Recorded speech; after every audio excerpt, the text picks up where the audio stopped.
It's widely regarded that there are 7 fundamental movement patterns when it comes to exercising the body. So this final 7th workout focuses on rotation.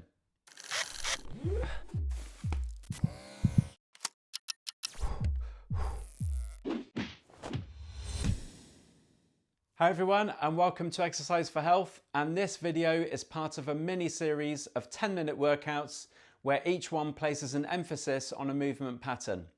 This one will be performing exercises that fall under the banner of rotation and anti-rotation, which is generally twisting the torso as a movement or stabilizing the torso, restricting any movement.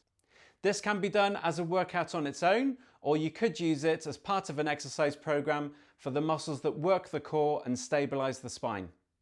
To take part, you will just need a bit of space to exercise in, a chair or support to rest your weight on, a moderately heavy hand weight, ideally a kettlebell, a resistance band or therapy band, and a mat for the final floor exercise is optional. As always, not all exercises will be appropriate for everyone. Therefore, if you're unsure, check with a healthcare professional first, or if any of them cause you pain, just avoid it. So get yourself ready and let's go. Right then, we're going to do 6 sets of the rotation stroke anti-rotation movement. And we're going to do 1 minute for each exercise with a 40-second rest period. And this one's probably going to be working your core muscles. So the first one we're going to do is basically a slow knee march, but we're going to be holding a weight in one hand. So I've got hold of my kettlebell here. You can either do it like a suitcase carry, so you just hold the weight to the side as you slowly raise the knees up to the front. Or if you want to make it a little bit harder, you can bring the weight up slightly higher to shoulder height like a rucksack carry, and then try the movement from there. We're going to do 30 seconds in one arm and 30 seconds on the other.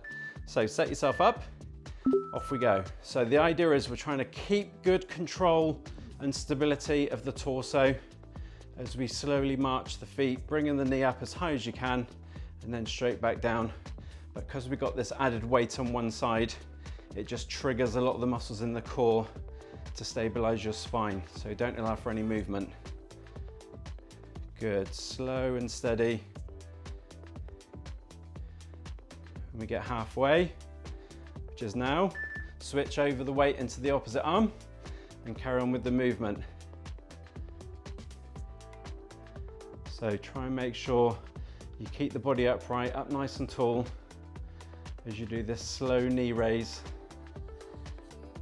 And that should really engage a lot of the muscles in your core. Good, keep breathing with it. Last couple of seconds. Good, right, pop the weight down, you'll need it again a bit later. The next one we're gonna do is we're gonna do high plank shoulder taps. So this is where you can do it on the floor if you want to. I'm gonna do it on the chair, so it's slightly higher up to make it a little bit easier. So you're gonna be in like a press up position, and then the movement then is to tap the fingers onto one opposite shoulder and then do the other one. As you're doing the movement, the aim is to keep the body rock solid still, so there's no rotation, there's no twisting going on. So you want your hands on your support. Hands should be a little bit about sort of shoulder width wide, maybe slightly wider. Feet can also be a shoulder width wide as well. Body in a straight line. Ready? Off we go. So we're gonna tap, fingers to opposite shoulder, and then do the opposite side. So trying to limit the amount of movement that's going on in the body, which is incredibly difficult, especially if you've got your hands on a squishy cushion like I'm doing. Get slow and steady. Trying to keep the hips level to the floor so the pelvis doesn't rotate. Just keeping that level. And try not to let your hips drop over to one side. So there will be a tendency, as soon as you lift your hand up, there will be a tendency for the hips to sink over to one side. We're trying to limit that. We're trying to maintain that same position that you're in when you've got both hands on the floor on your support. And again, it's just a good way of really engaging these core muscles. It should be starting to get a little bit harder. Last couple of seconds. Good. Okay, right. The next one we're going to do is where we're going to be using a band. So for this one, again, it doesn't matter what type of resistance band you got, but you want to get hold of it with both hands And you want to stand so the band's actually perpendicular to one side. And you want your arms to be out straight. So you're basically creating a triangle with your arms and with your torso. And there should be tension when the band's directly, or your hands are directly in front of you. The movement then is to twist the shoulders one way, which will release a bit of tension off the band, come back through the middle and then twist to go the other way. We're going to do 30 seconds each way. Off we go. So twist in one way, twist across. So this is that rotational movement. If it feels a bit too easy here, just move yourself further away, but that will make it harder as you're stretching the band, as you're twisting it across. Try not to pull with your arms. So basically it's the rotation of the spine that's actually stretching the band. So we're trying to keep this triangle shape as one complete unit, so I'm not moving my arms to stretch the band. Right, that's halfway. So turn yourself around and then do the same, twisting in the opposite direction. So if you imagine straight in front of you is 12 o'clock, you're only going to 1 o'clock and 11 o'clock. There's not really much movement in terms of spinal rotation.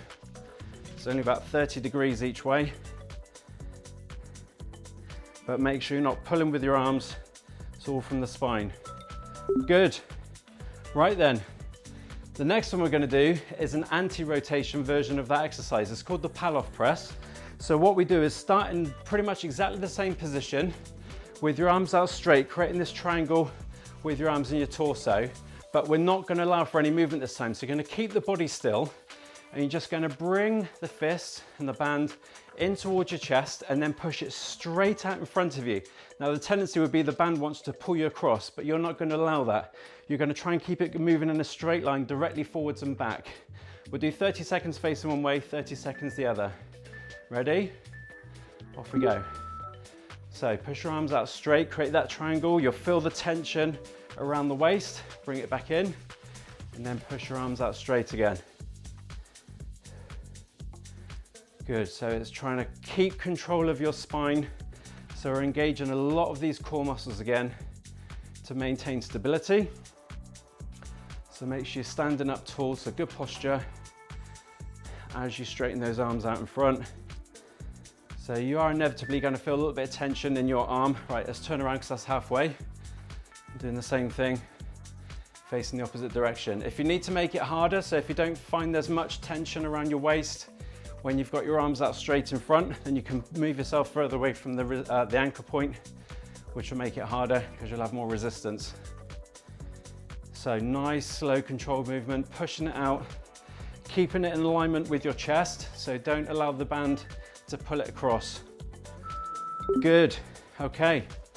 Right then, next one we're going to do is around the world. This is where you're going to need your hand weight, and this is why kettlebell is going to be a little bit more easier to do this exercise because you've got the handle to be able to get both hands on it. So effectively, we're going to have your feet at shoulder width wide.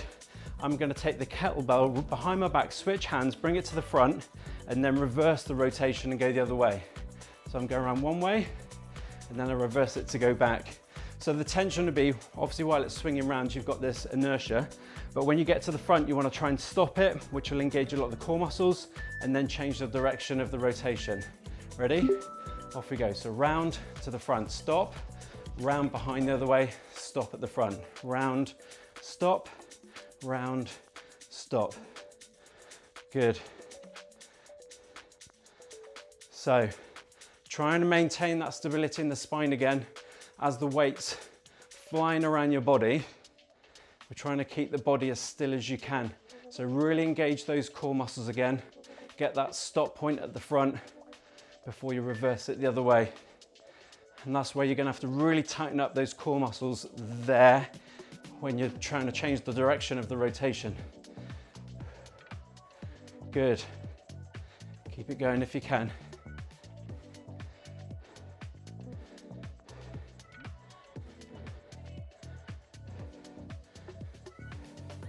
Last few seconds.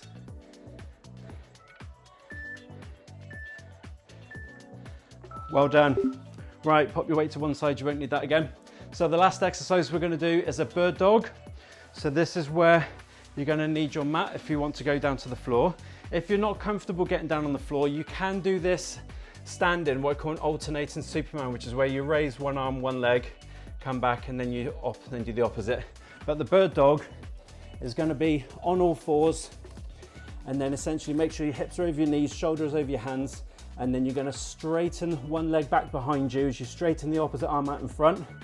Bring the elbow close back to the knee, and then straighten them out again. We'll do 30 seconds on each side. Ready? Off you go. So push that heel back as far as you can, fist out as far as you can. Bring the elbow to the knee. Don't worry if it doesn't meet, and then push it back out again.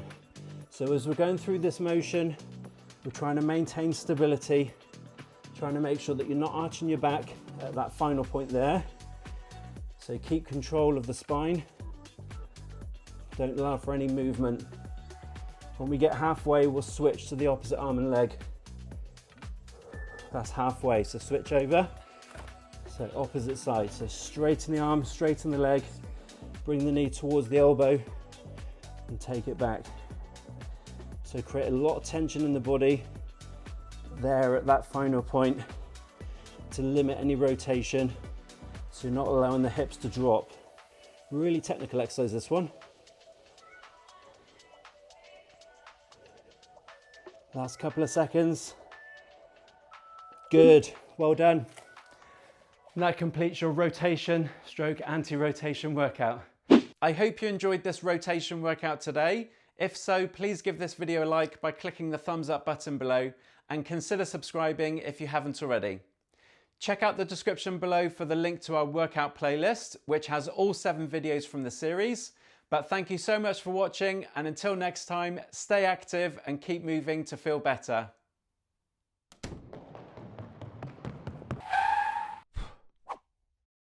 E